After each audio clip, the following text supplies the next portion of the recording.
dari program studi pendidikan bahasa Indonesia. Sekarang, aku mau menceritakan sebuah dongeng tentang persahabatan rubah dengan bangau. Berikut ceritanya. Persahabatan rubah dan bangau. Hiduplah seekor rubah yang egois dan licik di hutan. Karena dia selalu berlaku licik, tak seekor hewan pun yang mempercayai rubah. Tak ada yang mau berteman dengannya. Setelah lama tak memiliki teman, rubah pindah ke gua di gunung samping hutan. Suatu hari, datanglah bangau yang bermigrasi dari belahan dunia yang dingin. Rubah sangat senang karena akhirnya menemukan teman. Rubah segera mengunjungi bangau.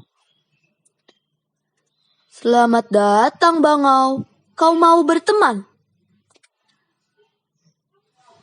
Tentu, tapi kau rubah yang licik. Bagaimana aku bisa mempercayaimu?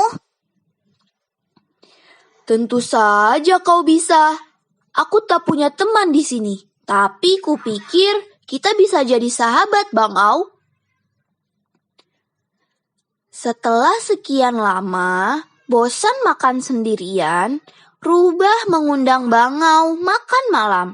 Senang dengan undangan ini, bangau pergi ke rumah rubah dengan senang. Sup yang rubah siapkan beraroma lezat. Sambil menyiapkan meja, rubah menuangkan sup ke dalam mangkuk besar. Bangau duduk di meja dan rubah duduk di hadapannya. "Selamat makan, semoga suka sup buatanku." Rubah menikmati supnya dari mangkuk, tetapi bangau tidak tahu bagaimana cara memakannya. Meski dia bisa menaruh paruhnya ke dalam mangkuk, dia hanya bisa mengambil 1-2 butir nasi. Saat bangau hanya memakan beberapa nasi, rubah sudah menghabiskan makanannya. Mengira rubah sangat tidak berperasaan, bangau merasa kesal. Tapi karena dia hanya tamu, dia diam saja. "Aku harus pergi, teman. Terima kasih atas makan malamnya." "Tetapi kau belum selesai, bangau. Kau tidak suka? Tak masalah, akan kuhabiskan bagianmu." Saat bangau mau pergi, rubah sudah mulai memakan sup milik bangau. Bangau pulang ke rumah dengan sedih. Dia tidak bisa tidur karena masih lapar dan sangat marah pada temannya itu. Kami berdua hewan yang sangat berbeda. Rubah perlu mengerti dan menerima hal ini. Tapi bagaimana caranya? Setelah berpikir lama, bangau punya ide. Dia akan memberi pelajaran pada rubah. Pagi harinya, bangau mendatangi temannya dengan senang dan mengundangnya makan malam. Rubah tentu saja sangat senang dengan undangan ini. "Terima kasih banyak, tetangga.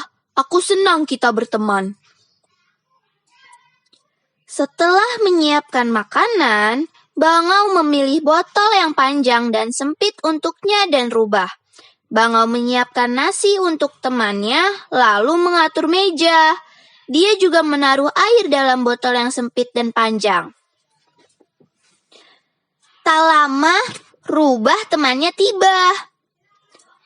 "Aku sangat lapar, teman. Ayo duduk dan mulai makan."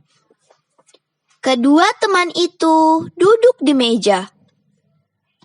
"Baiklah, selamat makan." Rubah mencoba makan dari botol sempit di depannya, tetapi tak bisa. Dia bahkan tak bisa minum airnya. Sebaliknya, bangau makan dengan mudah menggunakan paruhnya yang panjang. Saat rubah mencoba menggunakan garpu untuk mengambil nasi, bangau sudah selesai makan dan melihat betapa rubah tertegun, bangau bertanya, Temanku, kau tidak makan. Apa kau tidak menyukainya? Jika aku bisa makan, mungkin aku akan menyukainya, Bangau. Botol ini bukan untukku. Dengan paruh panjangmu, kau bisa makan dengan mudah. Tapi aku tak bisa, Bangau. Bangau menantikan jawaban ini. Oh temanku, kau ingat saat aku kelaparan setelah makan malam di rumahmu kemarin? Karena kau menggunakan mangkuk di meja yang tidak cocok denganku. Tiba-tiba Rubah menyadari kesalahannya. Dia sangat sedih karena menaruh mangkuk besar di hadapan Bangau. Aku sangat menyesal, teman. Aku tak berpikir kalau kau tak akan bisa makan dari mangkuk itu. Tak apa, Rubah. Setidaknya sekarang kau mengerti aku. Kita harus belajar menghormati perbedaan orang lain. Setelah itu, Bangau membawa piring besar sehingga Rubah bisa makan dengan mudah. Dan makanan tersaji di piring itu. Rubah menghabiskan makanannya dengan senang. Saat tiba waktunya pulang, Rubah punya ide. Hei Bangau, biar ku bawa satu botolmu pulang. Jadi saat kau makan bersamaku, kau bisa makan dengan mudah dari botol itu. Mereka menyebutmu licik bukan tanpa alasan.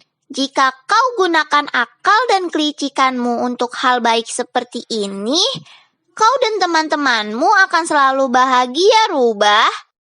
Rubah dan Bangau mulai tertawa bahagia. Beberapa bulan berlalu. Sebelum terbang kembali ke tempat yang lebih hangat, Bangau mengucapkan selamat tinggal kepada Rubah. Karena sendirian, Rubah kembali ke hutan. Tapi tak pernah lupa perkataan Bangau. Setelah itu, dia tak pernah egois dan berteman baik dengan semua hewan lain.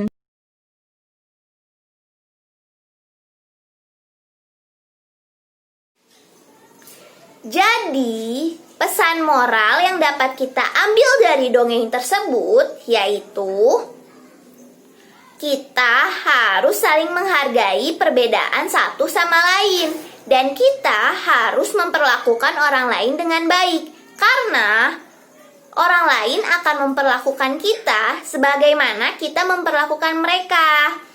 Sekian dari aku. Terima kasih atas perhatiannya. Sampai jumpa lagi teman-teman.